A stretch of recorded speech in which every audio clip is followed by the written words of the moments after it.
الله على محمد صلى الله عليه وسلم صلى الله على محمد صلى الله عليه وسلم.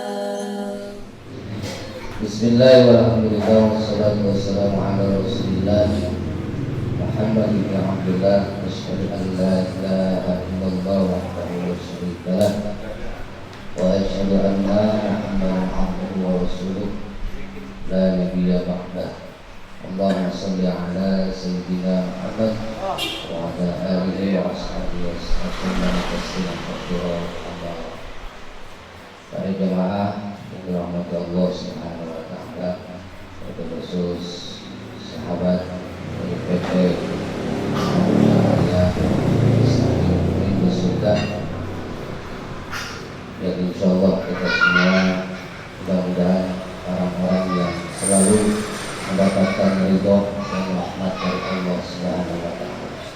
Alhamdulillah pada malam hari ini kita masih diberikan nikmat oleh Allah, baik itu berupa nikmat iman, Islam, dan nikmat ihsan, dan nikmat sehat badan sehingga kita dapat berkumpul tatap muka bermujaah dalam rangka menunaikan kewajiban kita yaitu menuntut ilmu.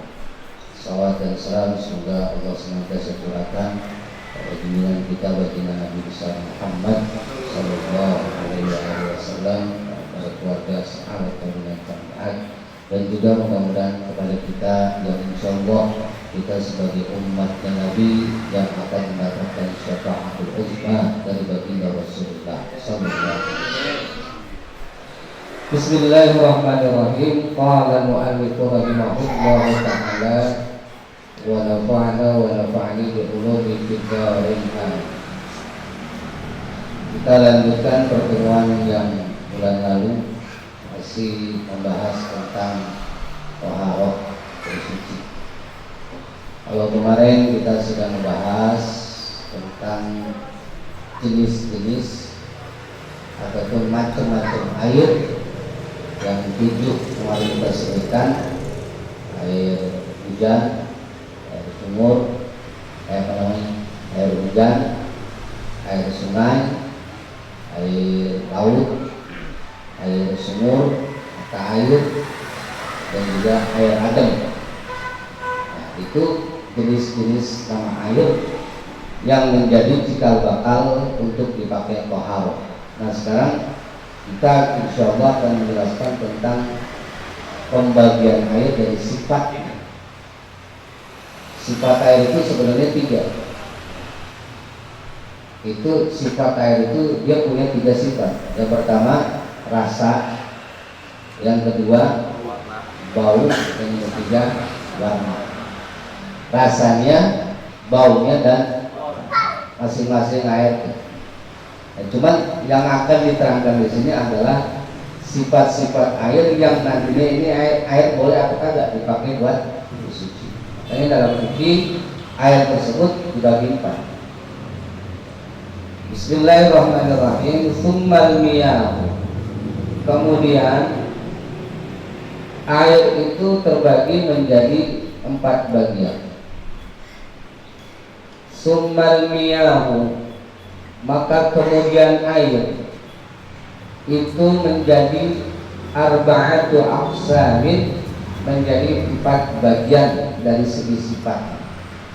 Yang pertama adalah tahirun ghairu makruhin isti'maluhu. Yang pertama air yang suci di dirinya dan juga mensucikan buat yang lainnya, artinya mensucikan dipakai buat taharah dan juga tidak makruh dipakainya. Jadi yang pertama air yang suci mensucikan dan tidak makruh. Yang kedua tahirun wa mutahhirun makruhun isti'maluhu. Yang kedua ada air yang suci mensucikan tapi makruh dipakai. Ini diceritain global dulu ya. Yang kedua, air yang suci mensucikan tapi makruh dipakai. Air yang mana tuh? Nanti kita terangkan. Yang ketiga, ada juga air yang tahirun, air itu mensucikan, wa ghairu mutahhirin. Tahirun ghairu mutahhirin li ghairi. Airnya suci tapi tidak mensucikan. Airnya suci tapi tidak mensucikan. Itu yang ketiga. Nah, yang keempat adalah ma'un najsin, air yang sudah terkena najis. Jadi air yang terkena najis ini disebutnya air yang tidak suci dan tidak mensucikan. Jadi lempengnya air dari segi sifatnya ada 4. Yang pertama, air suci, mensucikan dan tidak makruh.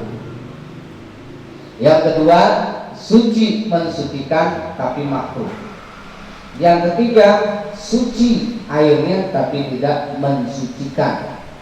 Yang keempat, air yang sudah terkena najis. Berarti yang keempat ini air yang sudah tidak suci dan tidak mensucikan. Nah, kita terang itu. Yang pertama, air yang suci, mensucikan dan tidak makruh. Mana air tersebut? Tahirun fi nafsihi wa mutahhirun li ghairihi ghairu makruhin isti'maluhu.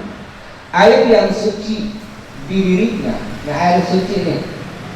Air disebut suci artinya belum terkena campuran ataupun terkena najis. Airnya masih suci. Wa mutahhirun li ghairihi, dan airnya juga mensucikan untuk dipakai tohar. Artinya suci buat dipakai tohar, mau dipakai buat wudu, mau dipakai menghilangkan najis, ataupun juga dipakai buat mandi. Ghairu makruhin istimaluhu, sekaligus nggak makruh dipakainya. Nanti sebab ada bagian yang kedua yang makruh dipakainya. Mana air yang suci mensucikan dan tidak makruh dipakainya? Itu adalah wahwal ma'un mutlak. Air disebutnya air mutlak. Maksudnya air mutlak, ini air ini emang benar-benar suci, enggak kecampur oleh sesuatu yang lain, oleh tidak tercampur dengan campuran-campuran yang lain, sehingga kalau sudah kecampur air tersebut maka hilang kemutlakan air tersebut. Jadi udah nggak disebut orsinil lagi. Jadi air yang suci, mensucikan dan tidak makruh itu disebutnya air yang benar-benar orsinil, yang nggak kecampur oleh campuran-campuran yang lain, baik campuran yang sifatnya juga suci ataupun juga apalagi yang sudah kecampur dengan sesuatu yang najis. Jadi yang pertama ini air mutlak, air yang suci, mensucikan dan tidak makruh dipakai, yaitu air mutlak, yang artinya yang nggak campur deh, air masih orisinil, disebut mutlak. Disebut mutlak dia tidak ada hubungan atau nggak ada campuran, nggak ada campuran air yang lain.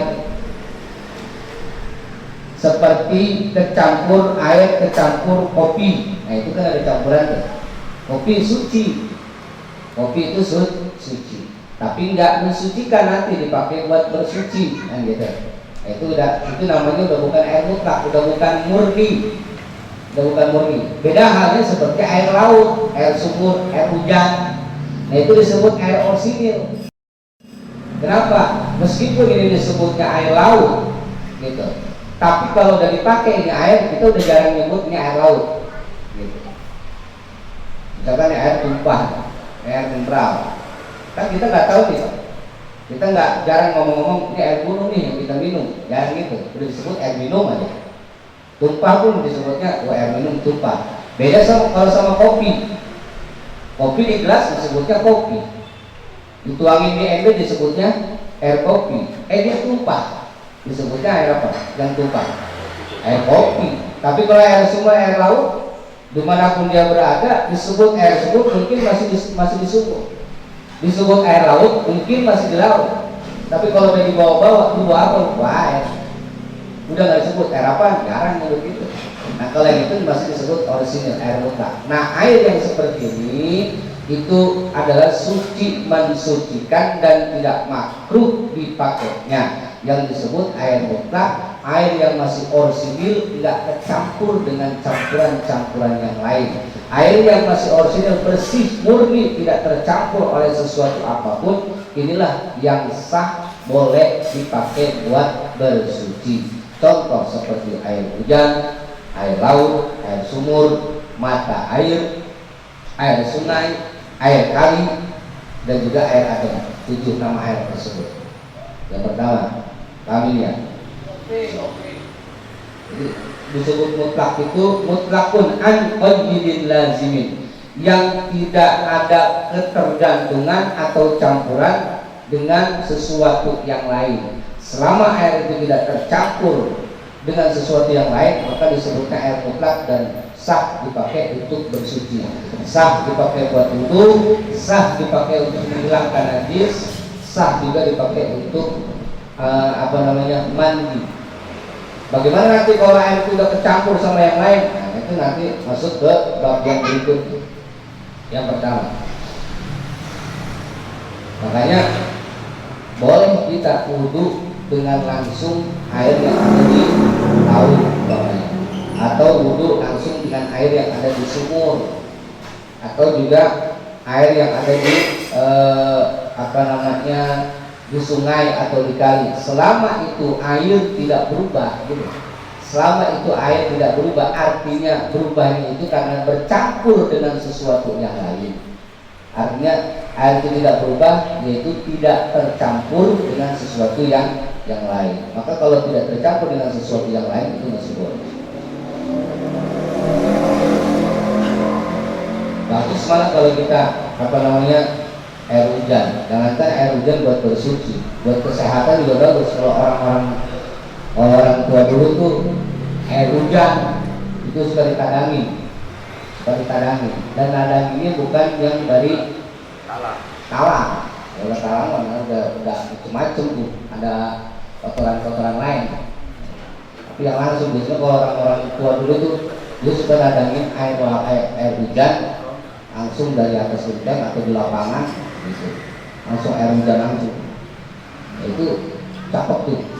Apalagi kalau kita dapat ijazah itu, kalau dari guru biasakan air hujan kalau ditadangin, terus kemudian kalau kita air hujan nih, kata orang tua dulu, lu kalau hujan-hujanan mulai itu selangkap ke atas, biar apa? Biar air hujan itu langsung kita minum. Itu penawar sakit orang tua dulu gitu. Makanya kalau anak kecil yang hujan-hujanan sering aja suruh celangap, kalau masih mangap itu, nadain air langsung minum dari, cuman jangan dari talang. Boleh kan kita wudu dari talang ini dengan air hujan? Lihat-lihat dulu talangnya. Kalau talangnya takutnya kan namanya ada tikus, ada kucing segala macam. Nah ini kita lihat-lihat dulu. Khawatir udah campur tuh, udah kejatuhan najis. Nah, maka itu jadi gak suci air. Air laut, air sungai, apalagi itu air laut, air sungai mengalir dia. Air itu mengalir.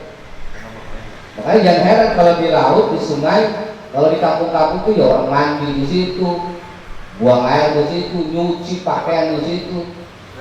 Boleh gitu. Ya selama air itu artinya banyak, artinya lebih dari 2 bulan, dan air itu nggak menjadi bau gitu, nggak menjadi bau. Berarti kalau udah bau udah campur nih, bau-bauan, bau segala macam, itu jadi pakai. Tapi kalau masih murni rasanya, murni baunya, dan juga warnanya masih warna air, artinya warna air itu kadang-kadang ada gelap-gelap kayak keruh karena kecampur sama tanah. Bagaimana kalau air kecampur sama tanah? Tidak salah, karena memang air itu butuh sama tanah. Air itu memang diamnya di tanah. Atau bagaimana kalau di air tersebut ada hijau-hijau lumut? Nah itu bagaimana? Nah itu pun gak jadi masalah, asalkan si air tersebut bukan bau kotoran. Tapi kalau masih bau lumut atau air hijau, karena memang lumut itu tempat diamnya di air. Lumut biasanya di air juga suka ada lumutan. itu masih nggak jadi masalah. Jadi beda hal, walaupun airnya banyak 20, tapi air itu air banjir, kayak kita di banjir, nah itu masih bersih kan itu. Ya itu udah kecampuran, udah najis. Kenapa? Karena baunya, rasanya juga berbeda. Kalau pengen yakinin, coba-cobain sama rasain itu air banjir. Udah baunya beda, dicampur got, ya kan? Dicampur got, apalagi kita di Priuk. Itu udah nggak jernih, karena udah campur, jadi udah yang kayak gitu lah yang disebutnya sudah bukan mutlak lagi itu air. Nah, kalau ditampung, di sini kalau kita wudhu itu dikobakan gede, ya dikobakan gede, di kolam gede itu dikobok segala macam. Selama itu air tersebut masih murni, artinya nggak berubah jadi najis, atau juga bau rasanya juga masih orisinil, nggak berbeda, itu masih boleh dipakai.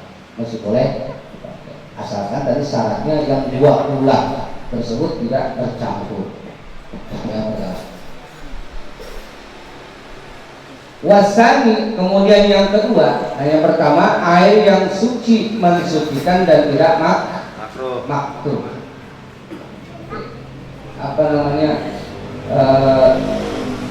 Artinya tidak makruh ini memang dia tidak bukan air yang memang sehat, menyehatkan. Kalau ada air yang suci mensucikan tapi makruh, nanti di bagian kedua. Nah yang kedua, wasani yang kedua, tahirun mutahhirun makruhun isti'maluhu. Yang kedua itu ada air yang suci mensucikan tapi makruh dipakainya buat bersuci. Airnya suci, nggak kecampur, masih orisinil nih airnya, belum kecampur sama sesuatu yang najis atau sesuatu yang suci. Dan juga mensucikan, boleh dan sah dipakai berwudu, tapi makruh. Mana air tersebut? Wal ma'ul musyammas, yaitu wal ma'ul musyammas air musakhkhanu bi ta'thir syamsi fihi, yaitu yang disebut dengan air musyammas. Air musyammas itu apa? Al musakhkhan bi ta'thir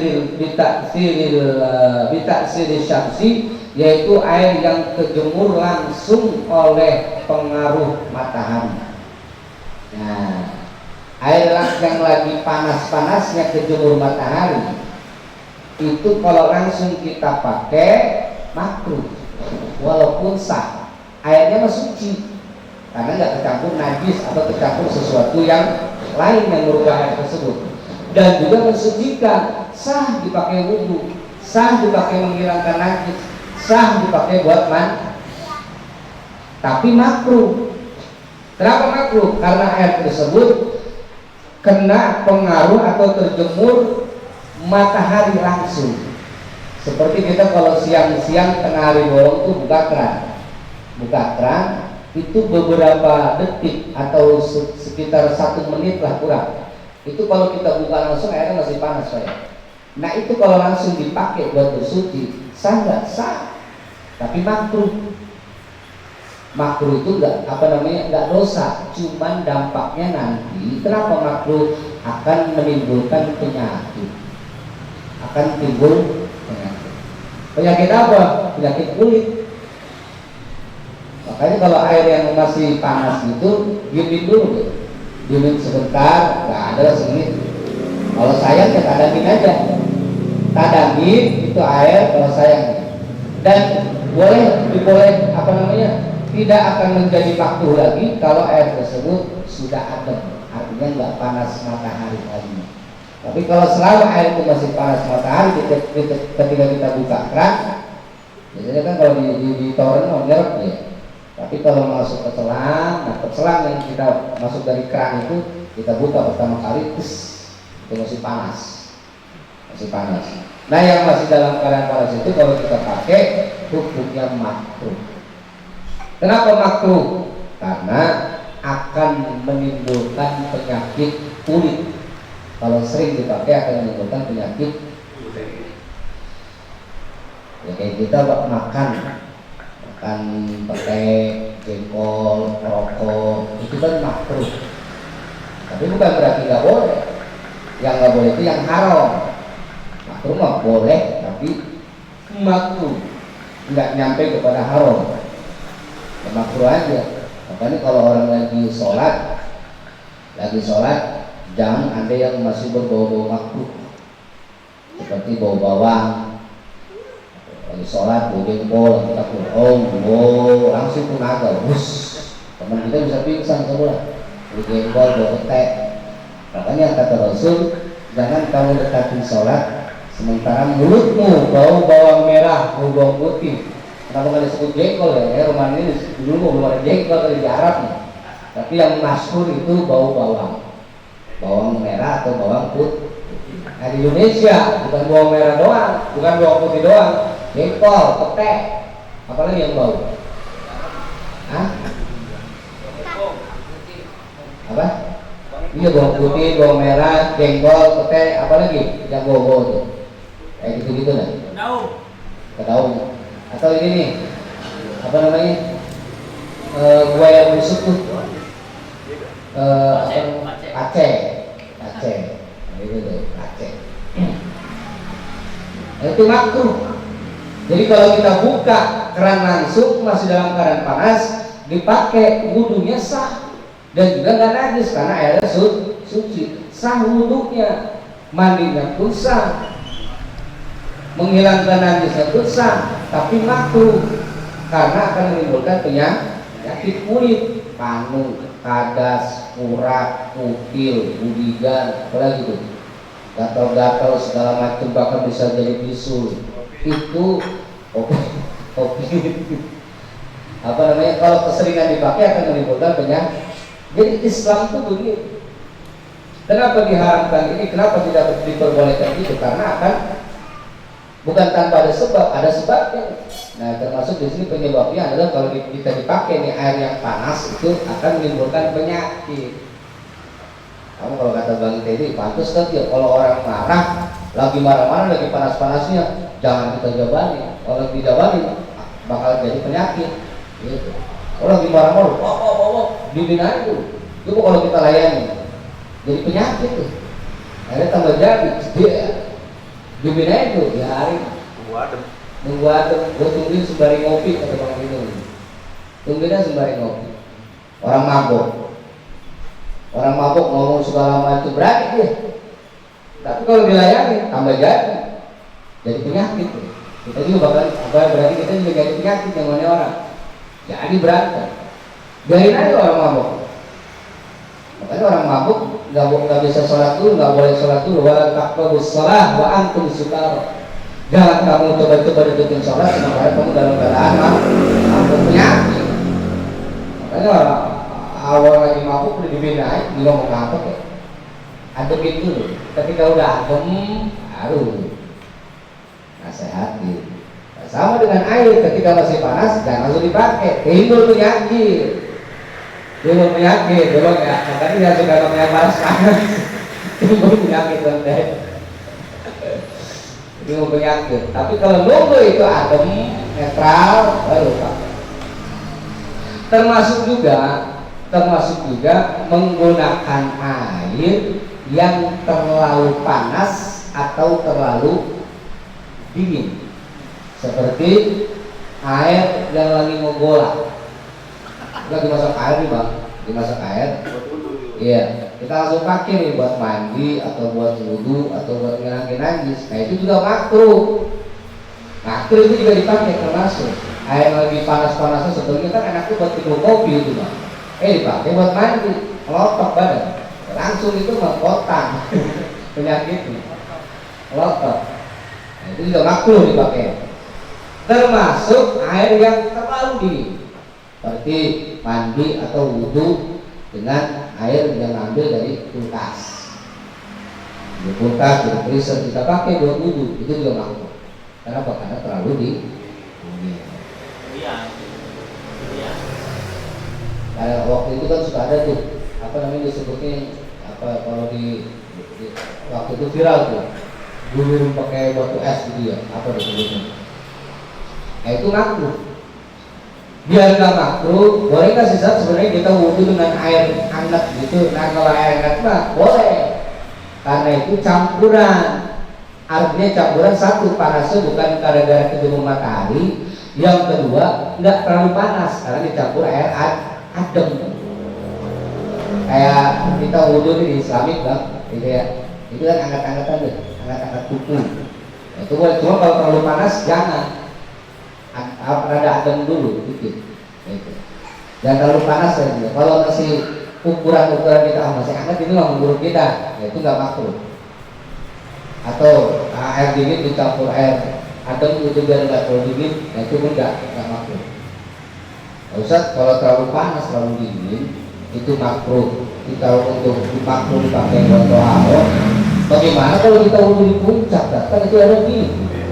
Ya, nah itu hukumnya bagaimana? Nah itu beda lagi. Kecuali di sini dikatakan, kecuali akan hilang pangkat kemakruhannya bila mana di suatu daerah atau suatu negara tersebut memang cuacanya atau tropisnya iklimnya emang seperti itu.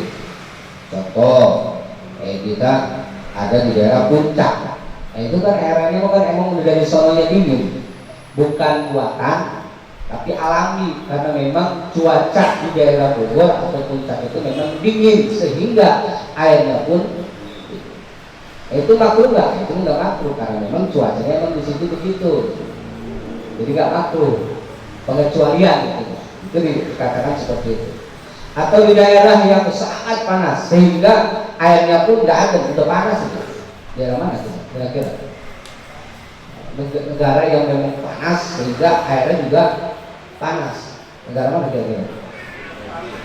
Hah? Brazil. Oh, jadi panas gitu. Panas. Negara Cipanas. Oh. Nah, itu mah panas tuh. Belerang, hangat-hangat.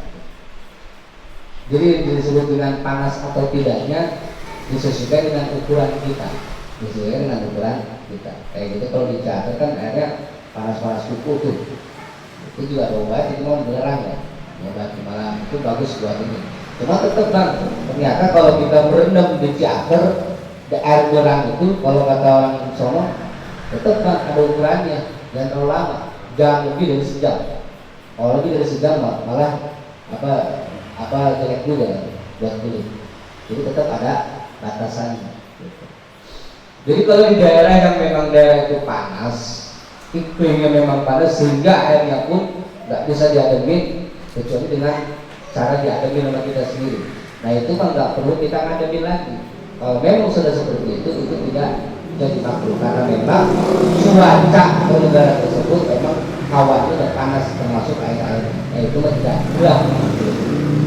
Jadi simpulnya yang kedua, ada air yang suci mensucikan, air itu suci tidak tercampur, dan kedua sah dipakai buat bersuci tapi makruh, yaitu adalah air yang terjemur sinar panas matahari langsung, termasuk juga air yang terlalu dingin atau juga air yang terlalu panas, kecuali di daerah-daerah atau negara yang memang cuacanya sudah sangat dingin atau sangat panas, itu hilang kemakruhan.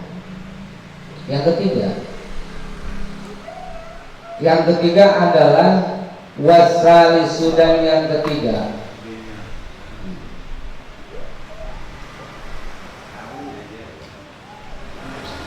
wasali sudan, yang kedua kismu salib, dan bagian yang ketiga adalah tahirun fi nafsihi ghairu mutahhirin li ghairihi. Ada yang ketiga itu yang air tersebut suci tapi tidak mensucikan. Airnya masih suci. Kenapa disebut air suci? Emang gak tercampur nih air, masih murni, tapi tidak mensucikan. Mensucikan untuk dipakai toharo, baik dipakai wudhu, mandi atau menghilangkan najis. Air mana tuh? Yang disebut adalah wahwal ma'ul musta'mal fi rafi hadasin au izalati najsin. in lam yataghayyar wa lam yu'thir wa lam yazid waznuhu ba'da infisarihi, yaitu yang disebut air yang suci tapi tidak mensucikan adalah yang disebut dengan air mustakmal. Air mustakmal ini apa? Air mustakmal ini air bekas dipakai. Bekas dipakai apa? Bekas dipakai untuk menghilangkan hadas. Bekas dipakai menghilangkan hadas. Yaitu bekas dipakai wudu sama orang lain. Bekas dipakai mandi bab junub ya, atau bab mandi besar. Atau juga bekas dipakai menghilangkan najis. Sementara air tersebut ukurannya kurang dari 265 liter. Air tersebut ukurannya atau penuh volumenya kurang dari 265 liter atau kurang dari 2 kula. Kalau ukuran persegi 4 adalah 60 kali 60. 60 ke atas, 60 nyamping. Atau 60 kali 60 berarti berapa? 180 persegi totalnya tuh. Totalnya segitu. Mau umpamanya kesononya berapa atau ke bawahnya berapa, yang penting total jumlahnya 180 cm persegi. Gitu. Kalau dikotakin kan 60 kali 60, panjang kali lebarnya 60 kali 60. Ukuran kolam. Makanya kalau kolam-kolam yang kita bak yang biasa kita beli di material itu yang kecil itu nggak ada 60 kali 60, berarti kurang dari 265 liter. Air yang kayak begitu tuh yang kurang dari 265 liter atau kurang dari 60 kali 60 cm ketika berwudu, ketika toharoh itu jangan dikobok, jangan dikobok langsung. Atau menghilangkan najis juga sama, jangan dikobok langsung. Caranya bagaimana? Udah gayungin aja, atau bikin padasan kecil tuh, bekas kaleng, ambil, bolongin lah, lebih aman itu. Atau kalau nggak dikobok pun juga hati-hati. Yang pertama nggak boleh dikobok. Kalau dikobok maka disebutnya air itu akan menjadi mustakmal. Udah bekas dipakai wudu, berarti nggak boleh lagi dipakai tuh. Saya bongkar airnya, tambahin aja biar nggak mustakmal lagi, gitu. Tambahin biar mustakmalnya hilang. Artinya cara tambahinnya begitu. Kalau airnya itu kurang dari 60 kali 60 cm, buka keran sampai luber, biar ngalir dulu. Caranya begitu, ngalir dulu. Tapi kalau misalkan air itu lebih dari 20, enak tinggal kulit doang. Kalau ukuran baknya 60 kali 60. Terus kemudian di air yang kurang dari 265 liter ini atau kurang dari 60 kali 60 cm ini, hati-hati ketika berwudu atau ketika mandi besar atau ketika menghilangkan najis kayak ngebilas baju. Agak menjauh dari kolam tersebut karena air tersebut kurang dari 2 kula. Sebab kalau misalkan dia nyepret ke situ lagi, maka itu pun disebut mustakmal. Ya, agak jauh supaya nggak nyepret ke situ lagi. Apalagi maaf kalau kolamnya ternyata rendah baknya nih, katakan cuma sepinggang, itu juga hati-hati tuh. Nah, kalau mandi besar, kalau baknya cuma segini, mandinya jongkok dah, biar nggak nyepret itu. Kalau memang airnya kurang dari 60 kali 60 cm atau kurang dari 265 liter, itu ya caranya. Nah, jadi yang pertama, yang bagian mustakmal ini yaitu air yang bekas dipakai menghilangkan hadas, baik hadas kecil ataupun hadas besar. Hadas kecil ya seperti wudu, ya, atau juga hadas besar seperti mandi besar, atau juga bekas dipakai menghilangkan najis. Sementara air tersebut kurang dari 2 kula atau kurang ukuran dari 60 kali 60 cm atau kurang dari 265 liter air. Paham ya? Nah, kemudian masih bagian bab yang ketiga, termasuk juga air. Kalau jadi bab yang ketiga ini, yang pertama air mustakmal, yaitu masuk kategori air yang suci tapi tidak mensucikan. Air yang suci tapi tidak mensucikan ada dua. Yang pertama air mustakmal tadi. Nah yang kedua, air yang suci tapi tidak mensucikan adalah air wal ma'ul mutaghayyir, yaitu air yang sudah berubah. Sudah berubah apa? Sudah berubah rasanya, sudah berubah warnanya, atau juga baunya, ataupun tiga-tiganya berubah. Salah satunya aja disebut dengan mutaghayyir. Salah satunya doang dari rasa, bau, warna, mana yang berubah? Rasanya doang yang berubah, tetap disebutnya mutaghayyir, berubah. Nah air yang seperti itu pun mau berubah rasanya, warnanya, baunya, disebutnya air tersebut suci tapi tidak mensucikan. Mana tuh air yang model yang berubah tersebut yang menjadi suci tapi tidak mensucikan? Nah ini yaitu adalah al-ma'ul mutaghayyiru ahadu awsafihi, air yang berubah salah satu sifatnya, baik rasanya, warnanya, atau baunya. Berubah kenapa? Bisyai'in, berubah dengan sesuatu, khalituhu minat tahirati, berubah dengan sesuatu yang mencampuri air tersebut. Sesuatunya yang kayak gimana? Sesuatunya yang juga mensucikan, artinya sesuatunya tersebut pun suci.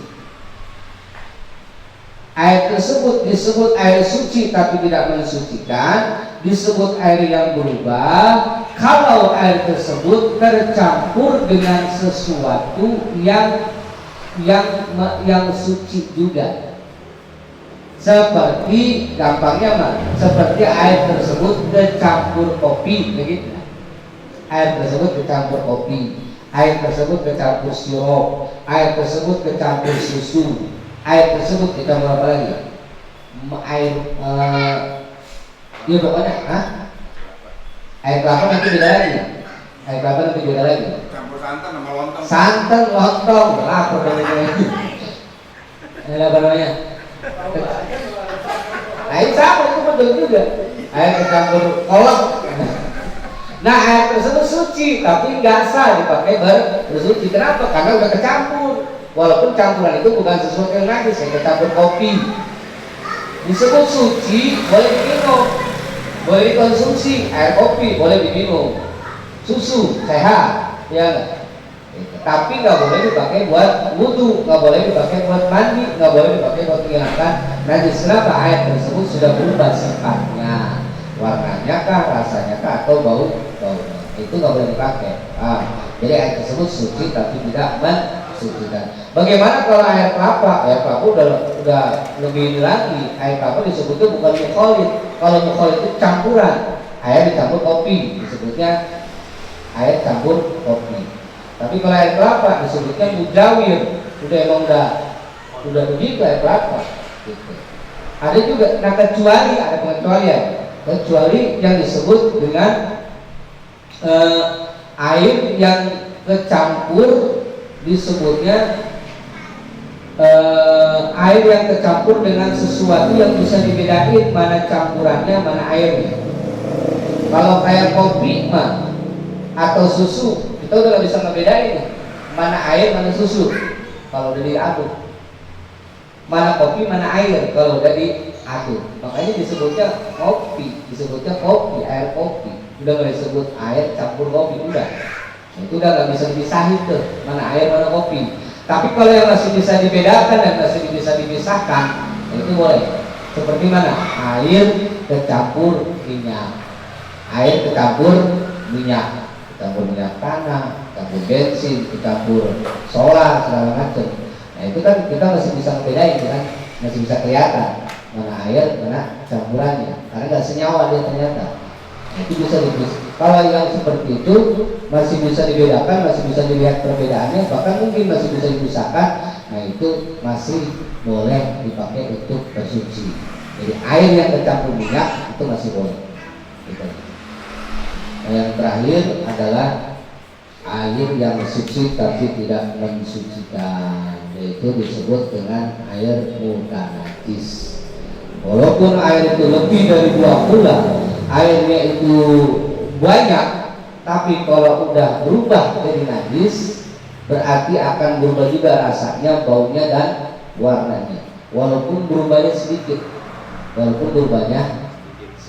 maka air tersebut disebutnya air najis, berarti air tersebut tidak suci dan tidak mensucikan. Gampangnya yang keempat yaitu air najis, yang air yang sudah tercampur atau kejatuhan najis, walaupun perubahannya itu sedikit, tapi ada perubahan yang sedikit yang dimaafkan, ada juga yang tidak dimaafkan. Seperti contoh yang dimaafkan yang mana? Yang dimaafkan itu seperti ada air di bak kejatuhan kayak cecak. Nah itu kalau sedikit dan tidak berubah, ya sedikit dan juga tidak berubah air tersebut, artinya tidak jadi bau najis atau warnanya juga nggak berubah, rasanya juga nggak berubah, nah itu masih boleh dipakai. Tapi yang nggak dimaafkan itu seperti kejatuhan bangkai tikus. Bagaimana kalau tikus lewat tuh, gitu. Tikus nih di air nih, lewat dong, lewat ya, berubah. Cium dulu sama kita, lu berubah jadi najis kan nih. Gitu.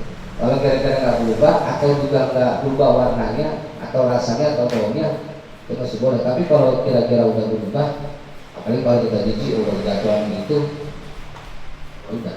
Atau daripada dibuang sayang tambahin tuh air. Tambahin atau diluberin dulu lah, kalau diluberin dulu biar apa ya? Biar ngalir dulu tuh, biar membuang. Itu caranya begitu. Tapi kalau udah mutlak kejatuhan najis dan sehingga dia berubah menjadi najis, maka air tersebut sudah tidak bisa suci dan tidak mensucikan, artinya air tersebut sudah jadi najis. Biar nggak najis lagi, campurin aja mau air, tambahin sampai hilang baunya ataupun rasa ataupun warnanya. Nah, itu masih sudah kembali suci tuh kalau begitu, daripada dibuang semua sayang, karena air di Jakarta mahal juga ya. Tambahin, biarkan itu sampai luber ngalir dulu sehingga udah hilang tuh rasanya, baunya, warnanya, udah hilang rasa najisnya, baunya atau warnanya. Nah, itu boleh dipergunakan kembali. Nah yang empat inilah yang kita harus perhatikan, mana yang boleh dipakai, mana yang nggak boleh berarti yang boleh dipakai yang pertama yaitu air yang suci mensucikan dan tidak makruh. Yang kedua air yang suci mensucikan tapi makruh, boleh dipakai tapi makruh. Air yang ketiga air yang suci tapi tidak mensucikan, yaitu air mustakmal, air yang bekas dipakai wudhu sementara airnya kurang dari 2 bulan. Dan yang kedua air yang sudah berubah alias tercampur dengan sesuatu yang suci dan sehingga air tersebut berubah seperti air kopi. Air kopi suci tapi tidak suci dipakai buat bahan. Yang keempat air yang tidak suci dan tidak mensucikan, yaitu air yang sudah berubah dari najis. Wallahu a'lam. Ada yang bertanya? Tadi air kelapa nggak dijelasin boleh apa enggak, dijelasin lebih. Oh, air kelapa disebut air mujawir, sama, dia posisinya air yang suci tapi tidak mensucikan. Artinya dia hanya boleh dikonsumsi, tapi dia tidak boleh dipakai buat bersuci. Ya lengket juga ya. Air kelapa, air, pokoknya air buah kayak gitu deh. Lagi Ustaz mengenai kejemur, air kejemur. Air kejemur yang tadi dijelasin yang nggak boleh itu kejemur langsung sama matahari. Ya. Tapi kalau sekarang itu kan toren itu kan bisa dibilang kejemur tapi kan nggak langsung. Iya. Nggak kejemur luarnya. Tapi Ya. memangnya kalau siang-siang, masih hangat. Nah itunya doang tuh, jadi bukan air torennya, sebab tapi kalau abang ngambil di torennya juga langsung kayak kita pegang itu, pasti dia kalau lagi dalam keadaan panas dia pasti panas. Tapi yang biasanya itu air yang kita buka langsung itu kan bekas ya. Al-mustahqat bitaksil samsi, makanya bahasanya gitu. Air yang bekas terjemur gitu, yang bekas terjemur oleh pengaruh matahari gitu. Jadi artinya walaupun mataharinya kira-kira beberapa menit yang lalu kejemurnya, terus kemudian ada bekasnya, artinya dari pengaruh kejemur itu sehingga pas kita buka juga tersebut masih dalam keadaan panas. Ya, nah yang panas ini nah yang kita tahan dulu, artinya jangan langsung dipakai. Yang langsung dipakai akan menjadi makruh dan menyebabkan penyakit kulit. Tapi kalau sudah ada udah nggak lagi, gitu. Jadi artinya yang musakhkhar, yang terjemur atau bekas terjemur pengaruh matahari, walaupun nggak secara langsung, walaupun nggak secara langsung, gitu ya. Kalau air mustakmal tadi itu, kalau di keran itu kan beda kita mandi kan. Ya. Kita mandi pasti sekali kan, tapi airnya kalau itu kan. Ya ya. Kita kalau sekarang mandi kan umumnya udah nggak pakai bak, pakai ember. Ya. Kita mandi baik lagi di situ kan, mandi kan mau kita nongkrong baik lagi. Makan air kita buka di keran itu gimana? Air kayak di ini lah, kayak kita. Dari sumur, Sumur. Kita keran buka, tapi kita mandi di ember. Mandi di ember. Ya, itu gimana? Yang kita pakai itu yang di ini, yang di apa namanya di keran. Tapi kalau air yang itu kita pakai lagi tetap disebutkan mustakmal. Air yang di ember itu kita pakai lagi mustakmal. Kecuali dengan dibuka lagi sampai diluberin tuh. Ya, iya, dengan Diluberin karena dia ngalir tuh. Kalau ngalir sih masih boleh. Artinya ngalir karena dia ngebuang juga, ngebuang sisa atau bahasanya mustakmal itu tadi. Nah yang nggak boleh itu kalau air itu ngendap, artinya ngendap itu dia nggak ngalir, Kalau nggak ngalir dia kan masih berputar di situ tuh, masih berputar. Makanya dia ngalir, dibuang dulu, ditambahin, dikocorin kerannya sampai dia luber, terusin aja sampai dia luber, itu masih diperbolehkan karena ngalir. Yang repot itu kalau yang nggak ngalir, gitu. Makanya kalau yang di yang di ember itu kita mandi langsung, hati-hati jangan langsung dari embernya. Sementara kalau dikhawatirkan repot lagi, tapi itu pun mandi yang dimaksud mandi di sini bukan mandi yang biasa, mandi yang ada niatnya, yaitu mandi besar, kayak mandi buat mau jumatan, atau mandi junub, atau mandi bersih dari haid atau nifas, yang kayak gitu, yang dengan menggunakannya. Kalau mandi biasa sih nggak jadi masalah, kan kita dibersihkan nanti dengan wudhu, gitu. Kalau mandi biasa, jadi perbedaan mandi biasa sama mandi bab fikih itu begitu. Kalau mandi biasa kita mandi adat biasa, bebas aja. Tapi kalau sudah memakai niat mandi yang dalam fikih, itu menggunakan niat mandi besar, baik mandi yang sifatnya wajib atau sunnah, kayak mau jumatan kan sunnah nih, sunnah mandi besar, atau mau sholat id itu sunnah mandi. Nah itu pakai niat. Nah yang itu yang pakai aturan fikih tadi. Hati-hati jangan istakmal, hati-hati jangan nyepet, hati-hati jangan yang sudah kecampur najis. Tidak maksudnya kan sudah menanti bang itu. Maka kita tutup pengajian ini, insyaallah mudah-mudahan membawa berkah buat kita, dan mudah-mudahan kita semua selalu mendapatkan ilmu yang bermanfaat, guru-guru kita sehat dan semuanya sehat, mendapatkan berkah dunia akhirat. Al-Fatihah.